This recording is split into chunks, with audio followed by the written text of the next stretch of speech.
Hope you're all enjoying that space music from NASA. Hello, my name is Charo Neville. I'm the curator of the Kamloops Art Gallery, and I'm honored today to be joined by Kelly Richardson, along with Collective Broadcast, who's providing technical support in the background. It's a beautiful sunny day here today, so thank you so much for choosing to spend your afternoon with us through this virtual coming together. As we gather across the wires, I'm speaking to you from my home in Kamloops, BC, which is situated on the unceded territory of the Kamloops te Secwepemc within Secwepemc Ulu, the ancestral lands of the Secwepemc people. All of this land that we refer to as Kamloops and beyond, spanning over 180,000 square kilometers across the interior plateau of what we call British Columbia, is Secwepemc Ulu. As a settler, I acknowledge my immense privilege in benefiting from this occupied territory. Through our exhibitions and programs at the gallery, we see strength in coming together to amplify Indigenous voices and other historically silenced voices, and we see the importance of having difficult conversations. Programs like today's offer frameworks for sharing knowledge and resources and promoting cultural and intellectual exchange and access to art. We're organizing additional online programs in conjunction with the exhibition Kelly Richardson, Halcyon Fog, that offer a platform for informed and critical conversations with biologists and Indigenous knowledge keepers regarding the stewardship of our forests. So details about these programs will be shared on our website soon. Today's talk by Kelly Richardson will be about an hour long, and Kelly will speak for about 40 minutes, and then we'll have time for about 15 to 20 minutes of discussion. You can submit your questions through the Q&A box, and we'll address these questions at the end of Kelly's presentation. You're also encouraged to chat among yourselves and with us through the chat window. And please note that you can choose to send a message to all panelists, which will be only visible to Kelly and myself, or all panelists and attendees, which will be visible to everyone here. I am now very pleased to introduce Kelly Richardson. Using digital technologies, Kelly Richardson creates hyper-real, sublime, and spectacular landscapes that communicate underlying unsettling narratives. Her work asks us to consider what we truly value and where we might go from here.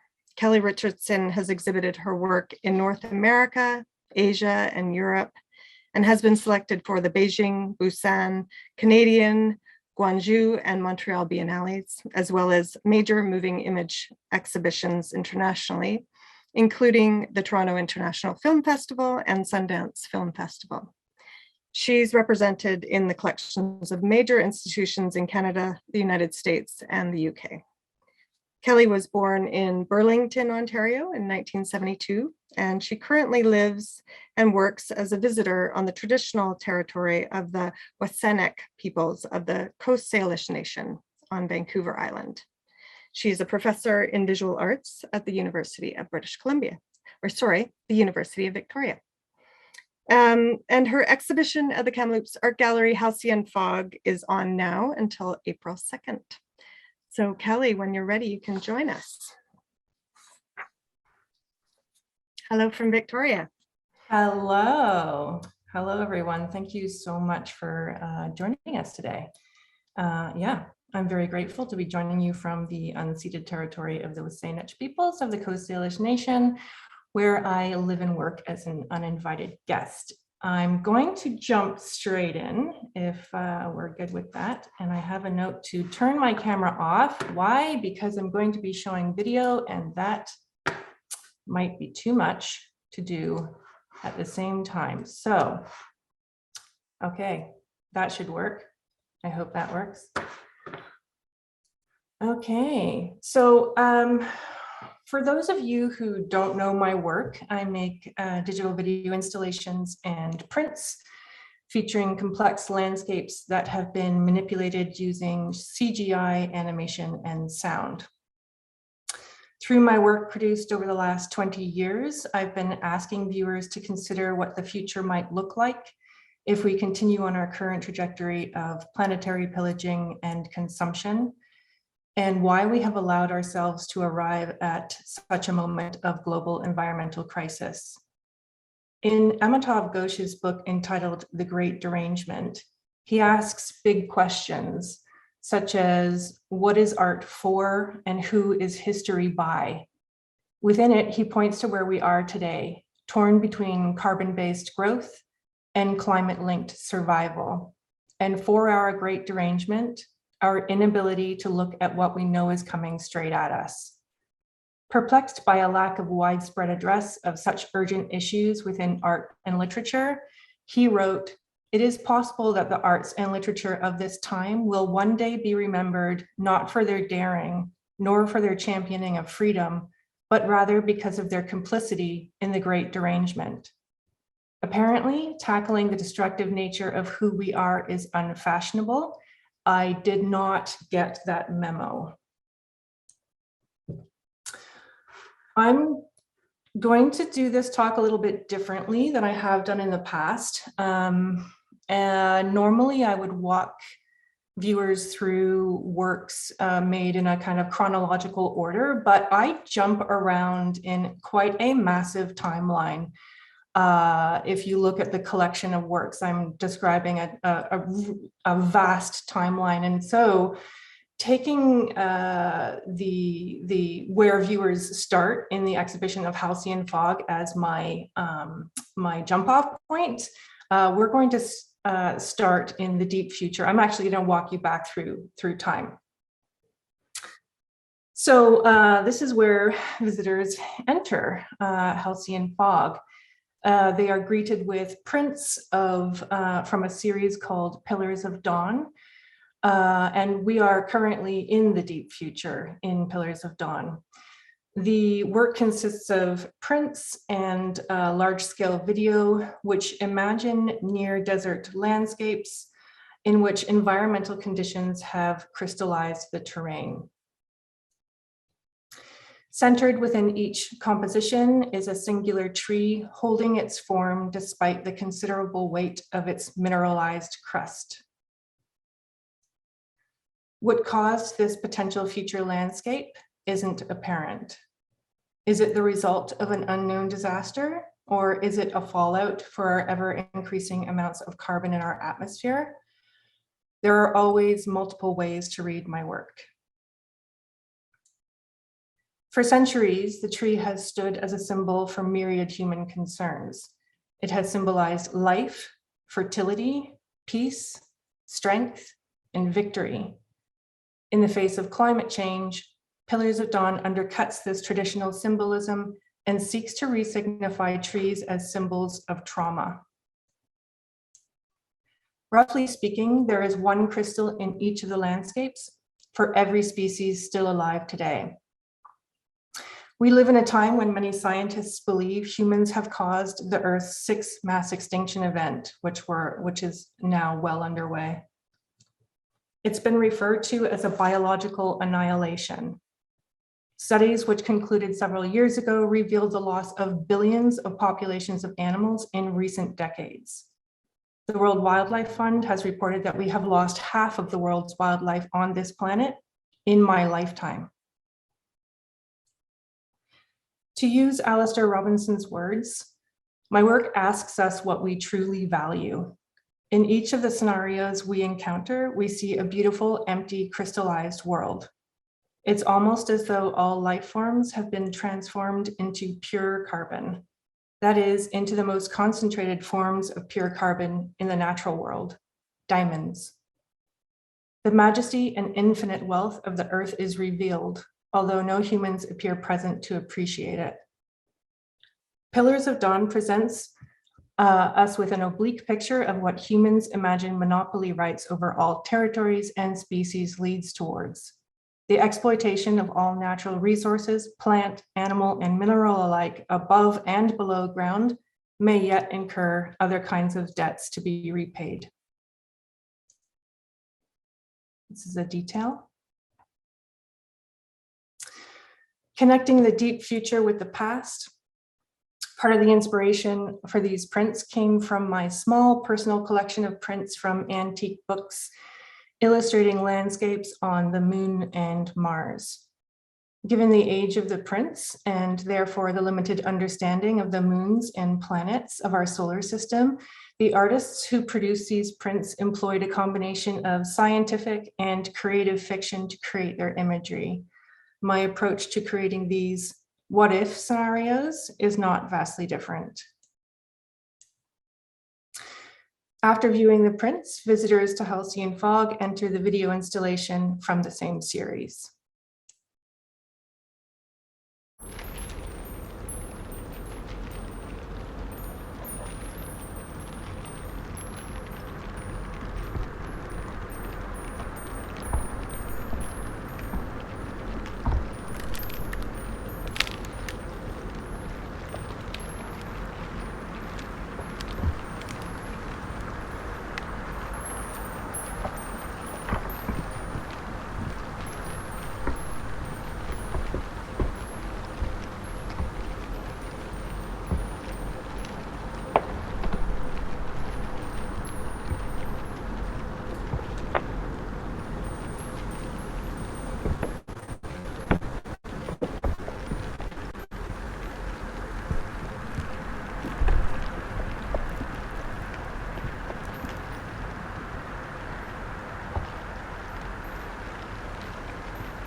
Rolling back the clock from the deep future, this is Mariner 9. It's a huge video installation consisting of a panoramic view of a Martian landscape set hundreds of years into the future. So we've gone from the deep, deep future to hundreds of years into the future. And it's littered with the rusting remains from various missions to the planet. Using topographical data of Mars, along with images captured of the surface of the planet, I set myself the task of recreating a Martian landscape as faithfully as I could. At the time of making this work, it was the most immersive, true-to-life experience of Mars one could have on this planet. Into the landscape, I inserted various spacecraft and space junk from existing, successful, and failed missions to the planet, missions that were currently in development, and speculative future missions. So, despite its suggested abandoned state, several of the spacecraft continue to partially function to do their intended jobs, which is to ultimately find signs of life whilst possibly transmitting that data back to a planet where no one is listening. That search for life, to know that we're not alone in the universe, is interesting on many levels, of course, but particularly for a species responsible for the 6th mass extinction.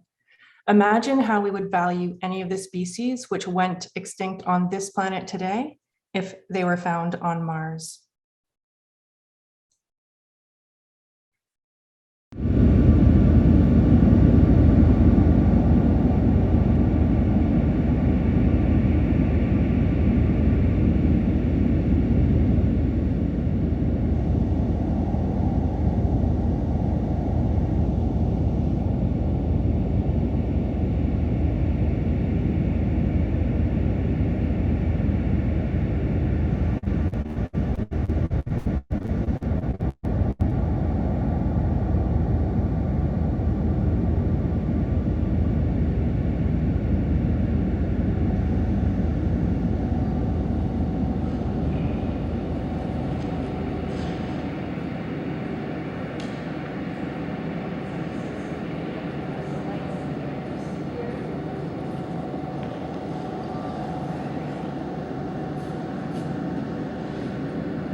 Orion, it's clear that whatever interest we had in Mars by that time has ceased, but why it has is less clear.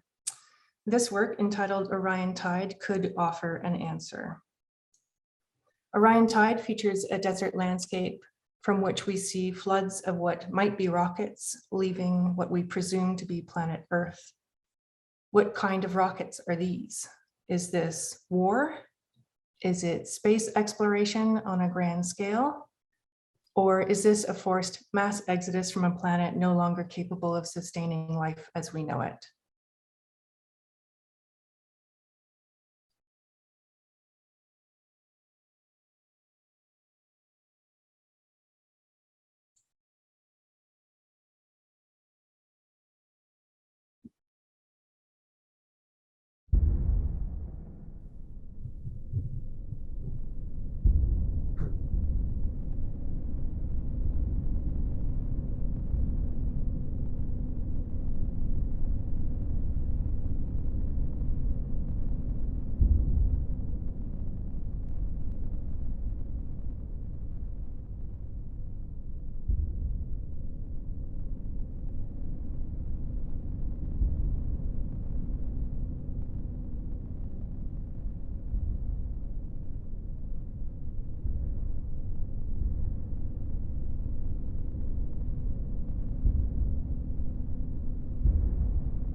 Continuing to roll back the clock, just before conditions suggested in Orion Tide, we arrive at the erudition.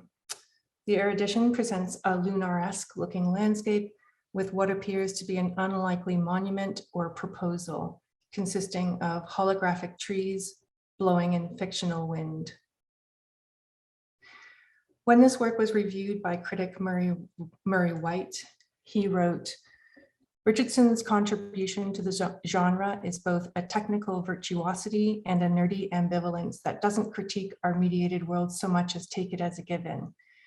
As trees flicker and crackle in and out of frame, there's a sense of a very distant future trying in its techno-sterile way to recreate virtually something it never actually knew. Richardson produces a future world that was now not so much remembered as stored in the dull chill of a multi-terabyte hard drive, gone, forgotten, but forever clickable.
From the erudition, we step back in time again to the near future, or in fact, this could illustrate the distant past.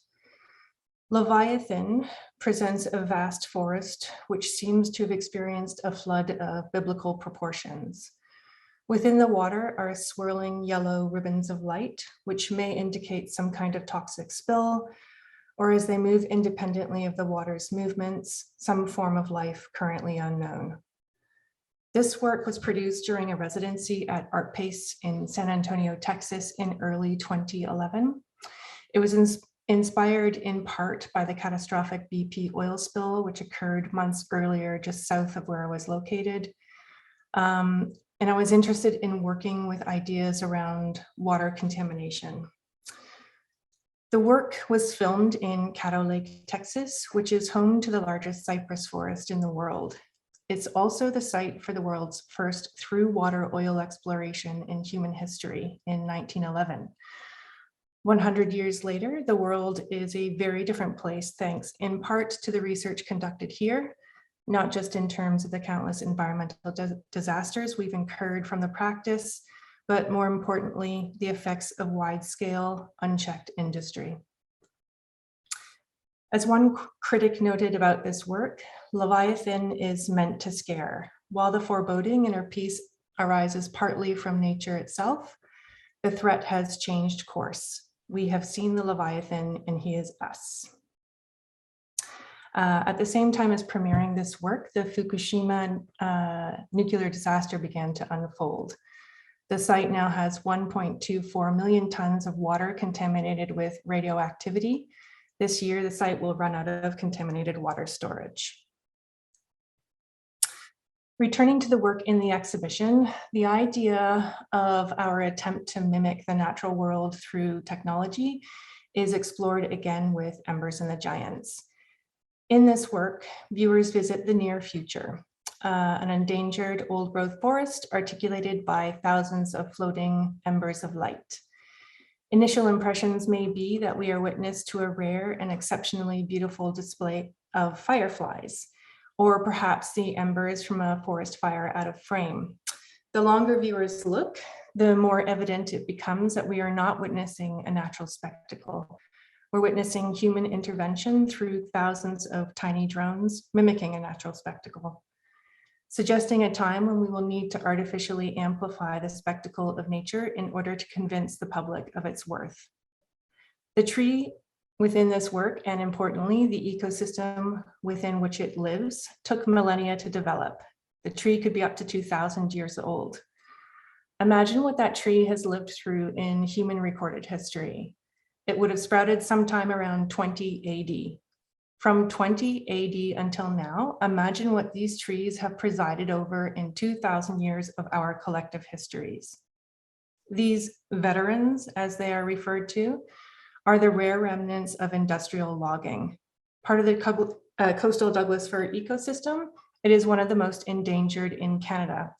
With most of the planet's old growth logged worldwide, it is home to now extremely rare giants and the ecosystems within which they stand. The ecosystems equally took thousands of years to develop organically and allows for countless other species to thrive, unlike the replanted monospecies forests, which we replace them with. They sustain wildlife, store vast amounts of atmospheric carbon, they clean our waters, and they're an important part of many First Nations cultures. Their value to all of us is immeasurable, particularly in the context of the biological annihilation the planet is experiencing globally. Yet the loss of these irreplaceable forests due to industrial logging continues 100 years after it started. Over the last decade, these forests have been extracted at a pace 3 times faster than tropical rainforests are disappearing worldwide. On average, 34 football fields of old growth are logged every single day on Vancouver Island alone. According to an independent report published by Viridian Ecological Consulting entitled "The Last Stand for Biodiversity," about 8% of the original forests with big trees remain as old growth across the whole of the province. Less than 3% of those contain the very big trees. A small fraction of those is protected from logging. 3%. For context, a new study last year concluded that just 3% of our planet's ecosystems remain intact. 3%. Like these giant trees with quickly dwindling numbers globally, fireflies are also threatened with extinction due to habitat loss. Embers and the Giants questions our calls for preservation at a time when large-scale environmental breakdown caused by climate change is not a case of if, but when. The idea for the work was inspired by two news articles I read in 2016 about threatened old-growth forests, one in Pachidat territory on Vancouver Island and the other in northern Mexico, which, after the discovery of a natural spectacle, giant trees and fireflies respectively, successful cases for preservation were argued after the public rallied behind their protection, largely in support of these wonderful charismatic species. Both areas are now extremely popular tourist destinations. And this highlighted for me the urgent need for us all to understand and appreciate the old, complex, irreplaceable ecosystems themselves, and importantly, their value beyond the spectacular, beyond the beautiful. The image on the right is of me next to the tree in Embers and the Giants. I have this fantasy of bringing this tree to a gallery setting where it's a 1-to-1 scale, but you can see just how big this tree actually is. It measures 12 feet at the base of it. So it's absolutely massive. Embers and the Giants asks us, when are vital ecosystems worthy of protection?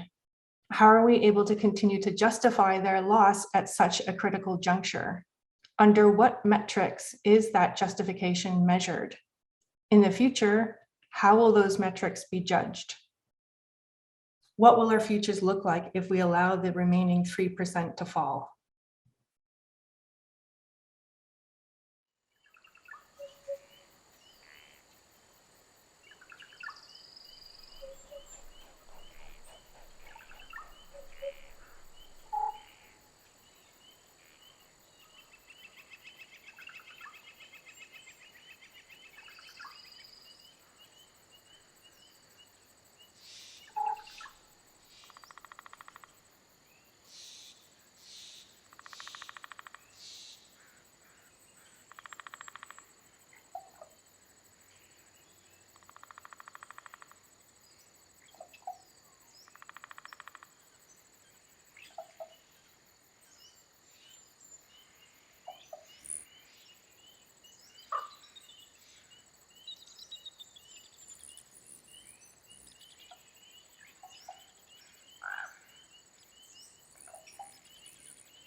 Following Embers and the Giants, visitors come to a new triptych, excuse me, entitled Halo.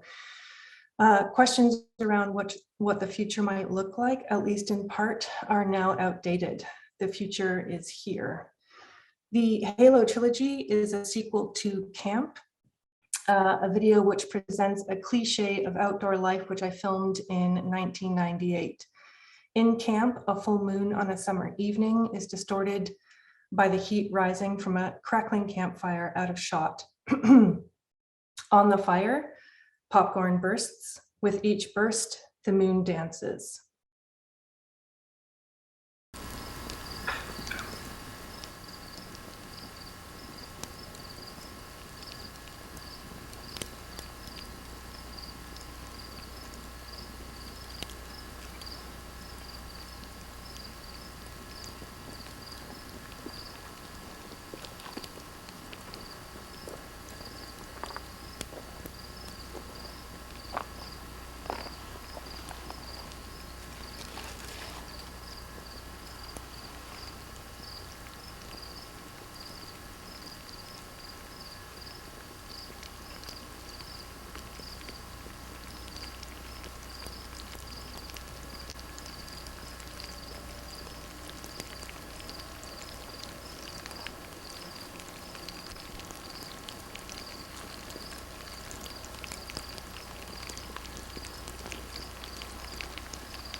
23 years after producing Camp, the promise of what summer brings has changed. The Halo Trilogy presents two full moons, one partially red and another fully red, both distorted by heat rising from something burning and crackling out of view. The third video features a red solar eclipse known as the Ring of Fire. Embers float around and smoke swirls. Past, present, and future, the Halo Trilogy references the significant feedback loop we are now in after decades of warnings. Campfires are now banned in the summer in British Columbia. With severe extended droughts being the new normal, the risk of wildfire is extreme. Compounding the threat, 2021 produced record temperatures reaching a staggering 49.6 degrees Celsius, smashing the previous record by 4.6 degrees, making international headlines. It was the third worst fire season on record, all three of which were recorded within the last 5 years. Simultaneously, the UN declared that it is code red for humanity as a result of climate change. Echoing a landmark scientific study which warns of increasingly extreme heat waves, droughts, and flooding, which of course this heat wave was followed up by just months later, the UN Secretary General said, "If we combine forces now, we can avert climate catastrophe. But as today's report makes clear, there is no more time for delay and no more room for excuses."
In the final work in the exhibition, viewers are returned to the present with Journey to the After, a new 3-channel work featuring a panoramic view of a large expanse of water during first or last light. Whether the sun sets or rises depends on what happens next.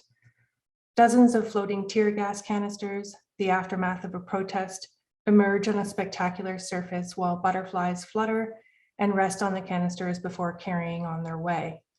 Like in Pillars of Dawn, this waterscape is placeless. There are no defining features in the work that orient the viewer. Simultaneously, the butterfly species within the scene are not found together anywhere in the natural world.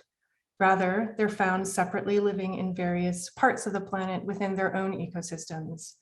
This coming together is deliberate and suggestive. Destruction by way of the human hand is evident in many forms throughout my work. War, pollution, water contamination, ecological collapse through resource extraction, climate change, unprecedented large-scale wildfires, and mass extinction. But we're also much more than destructive, and this is where hope lives. It's where our focus needs to lie.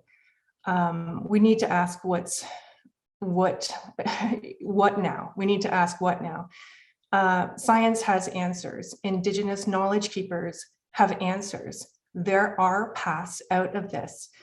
Several of these leaders will be giving presentations as part of the speaker series for this exhibition, and I highly recommend everyone attend. We need to listen to and support these voices with urgency. Journey to the After is an homage to endeavors past, present, and future to positively alter our current path.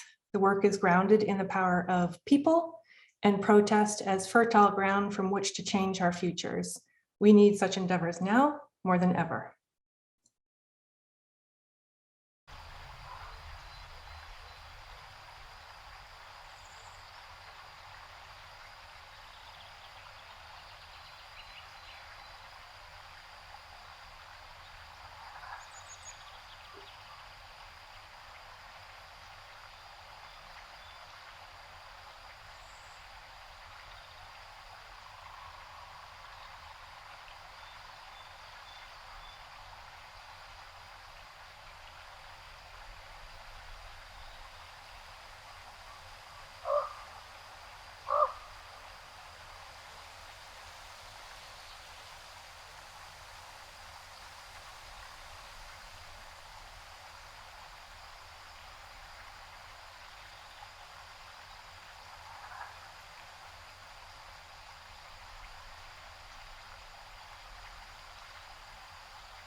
That is the end of my talk. Thank you very much. Thank you, Kelly.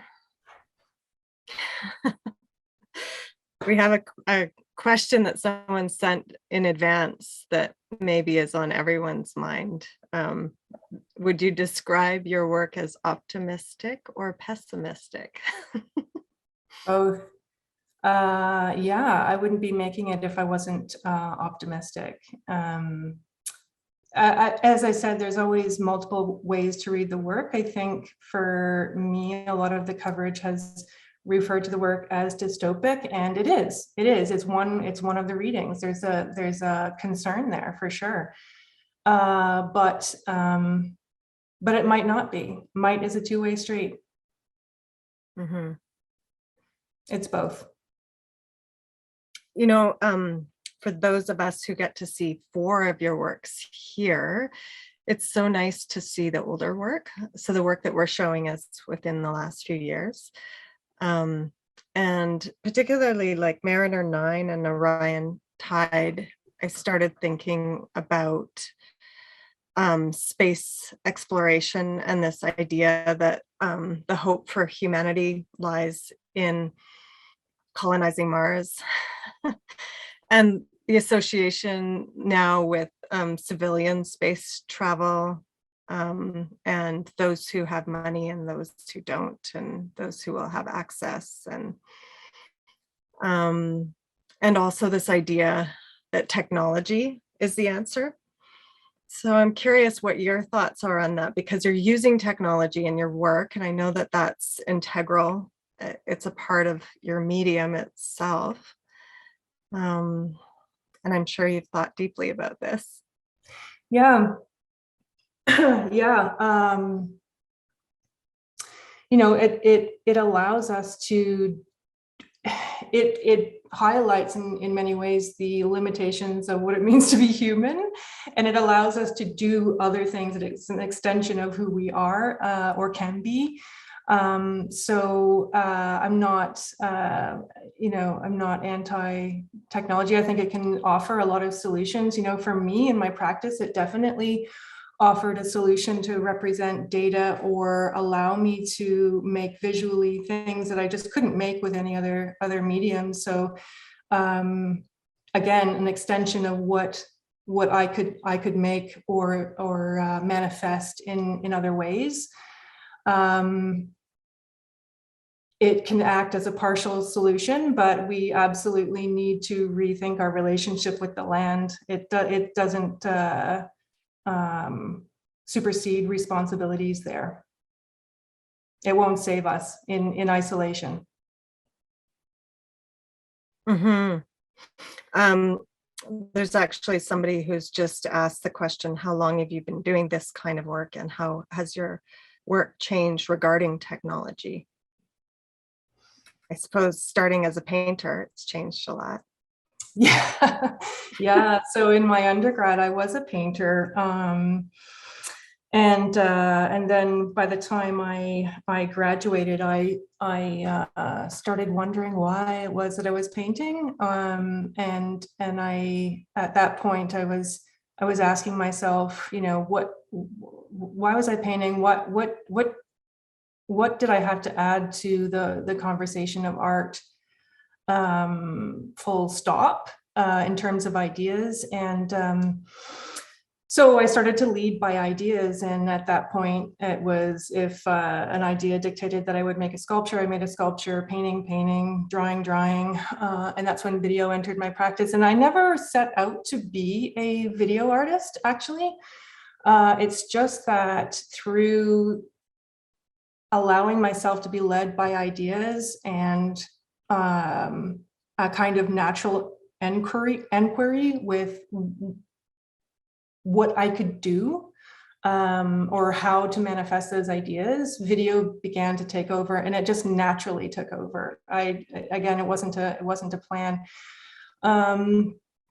In terms of how it's changed, I think things have become more complex in some ways, in terms of what I'm able to do now versus what I could do 20 years ago. My first video that I produced was in 1997. And actually the video that I showed you, Camp, I don't know if people heard that, but there was like a humming sound.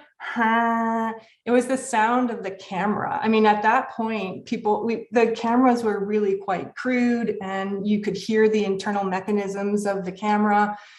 And so, and you could tell by the image quality that it was really quite terrible compared to what's possible now. So in terms of technology, you know, what's possible now does open up a lot of doors for me, or it has opened up a lot of doors. But I will say too that I don't make work. I don't try to make work that is overly complicated. If the idea, and actually Halo is a good example of this, that it wasn't as complicated as making Journey to the After, for instance. If I can make something simply, I make something simply. If it requires me to make something or go down sort of complex 3D, then I do. I don't know if that answers the question there, but it's a bit of a rambling answer. I have a follow-up comment on that. Artists have always used technology in their work.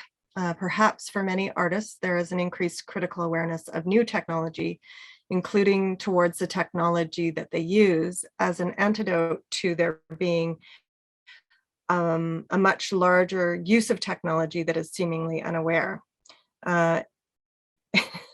If there's a question here, it might be to ask if Kelly wants to say anything further about this. Oh, no, I mean, I agree with I agree with we always talk about technology as a new thing. I mean, the pencil was technology at some point, right? Yeah, that's true. Yeah, it's a good comment. Yeah. This might lead into a question about some of your artistic influences. Widespread. Historically, painters like John Martin and the apocalyptic sublime. He was probably the main figure, subgenre of romanticism, but I lived in the northeast of England, which is where he was from.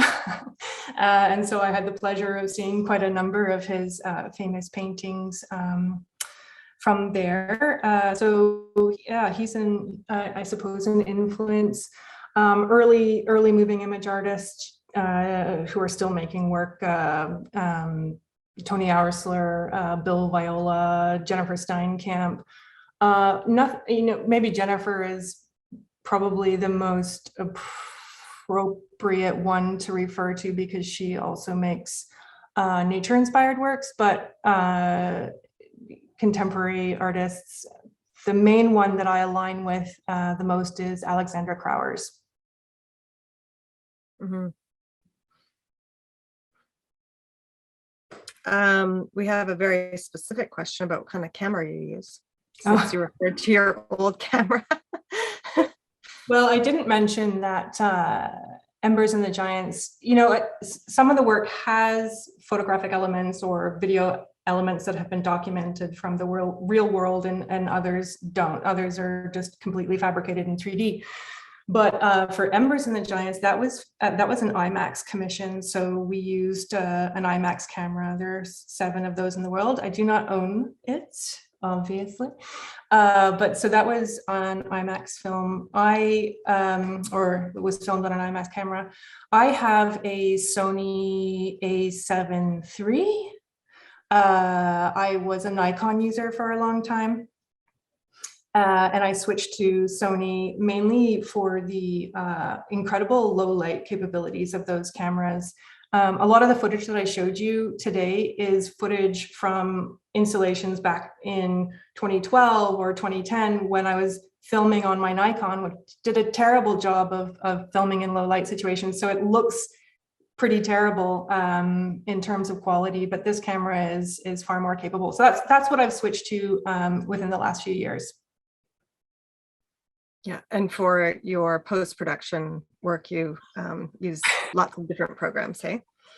So yeah, post-production, I run the gamut. Right now, I'm working in Blender, which is an open source software program, which is free for everyone to use, and I really, really highly recommend it. It's incredibly capable, but it depends on the work that I'm trying to make.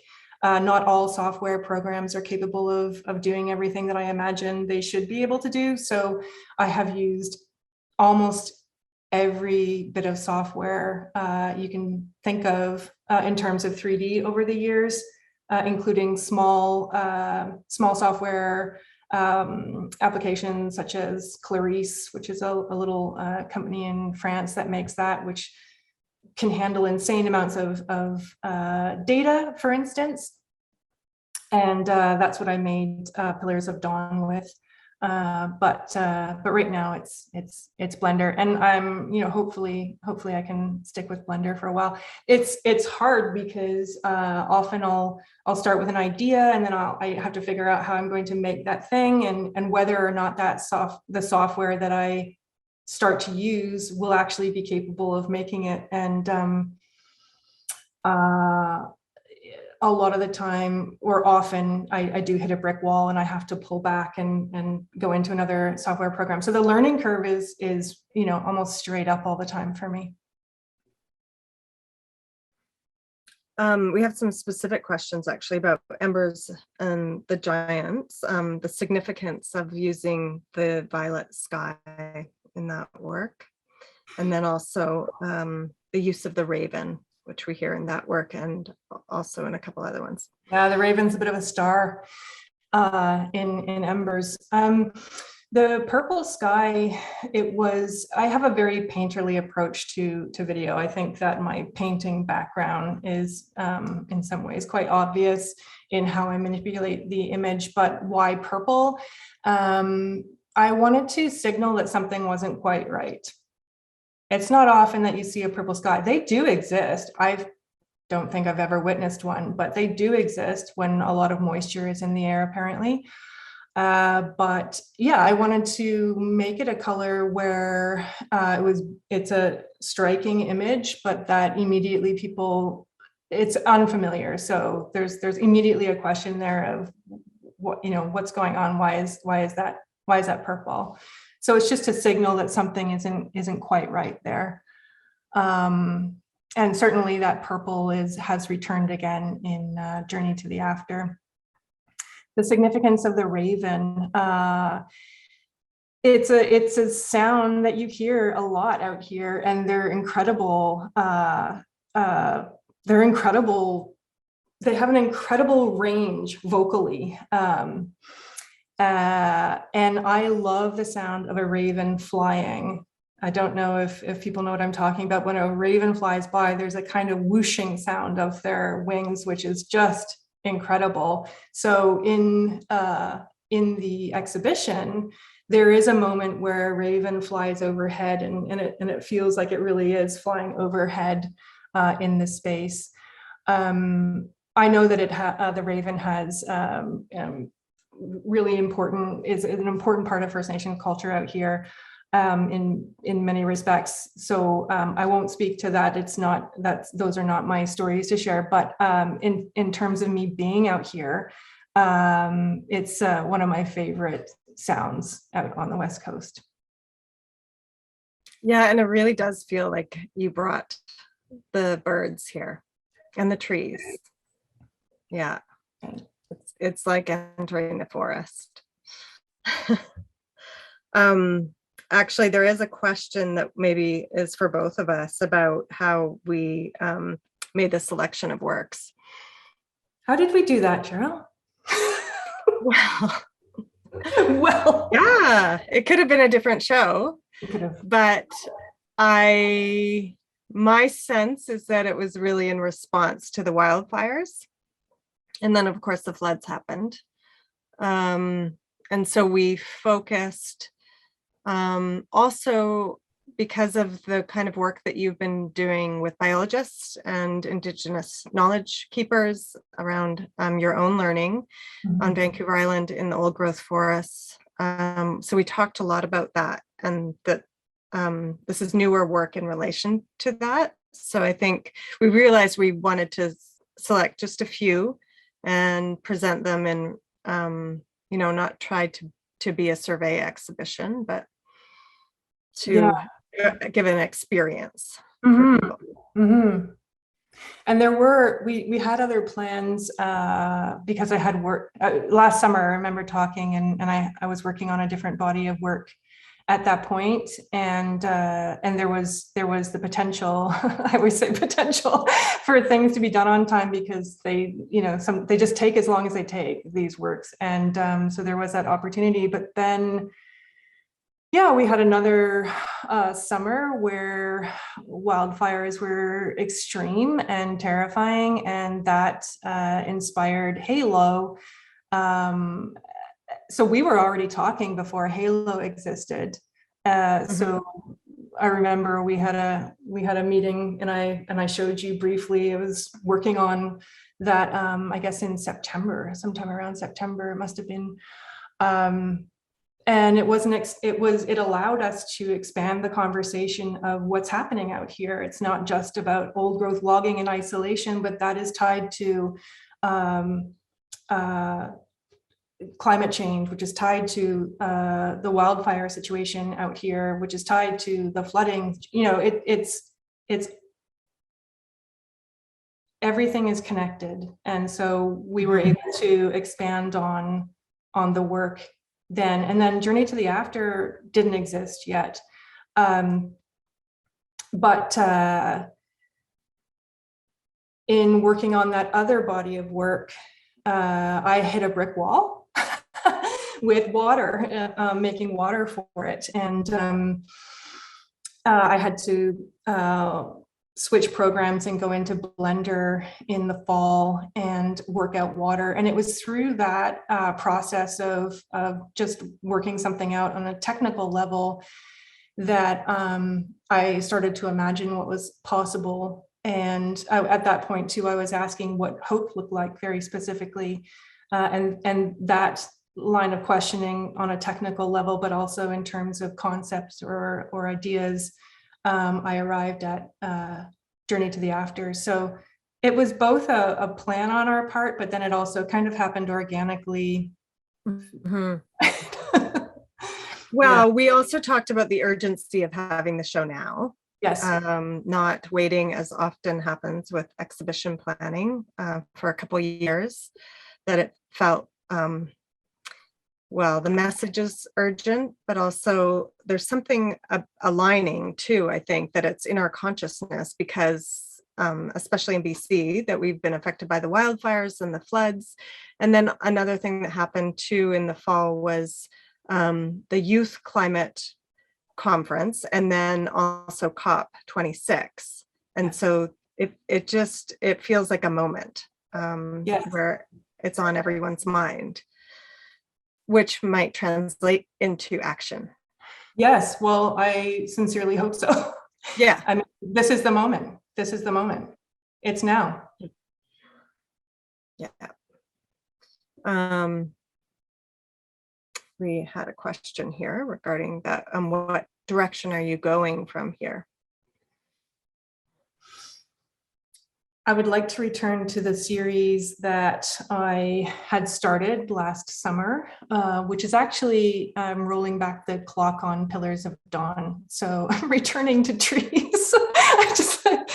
That's also not a plan of mine in a way, but to continually return. But I do.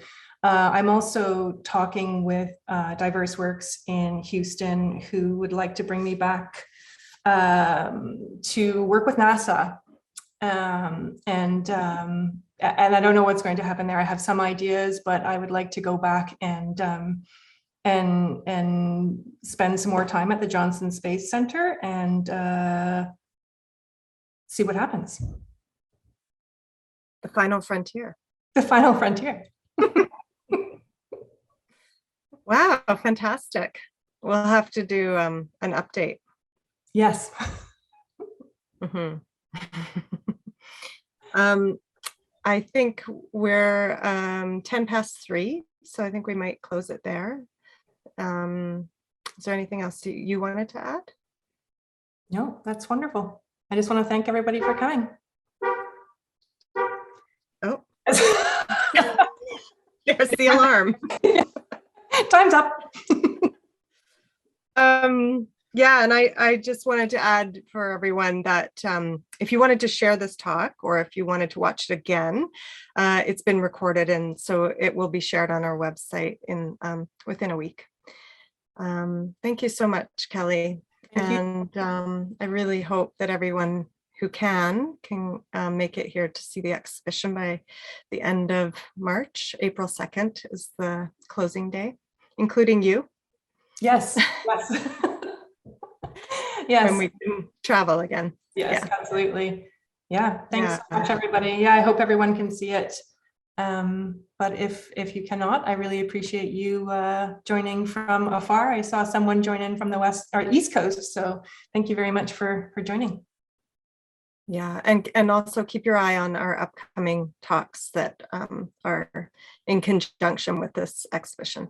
Absolutely. Thank you so much, everyone. Thank you. Thanks, Kelly. Bye. Bye.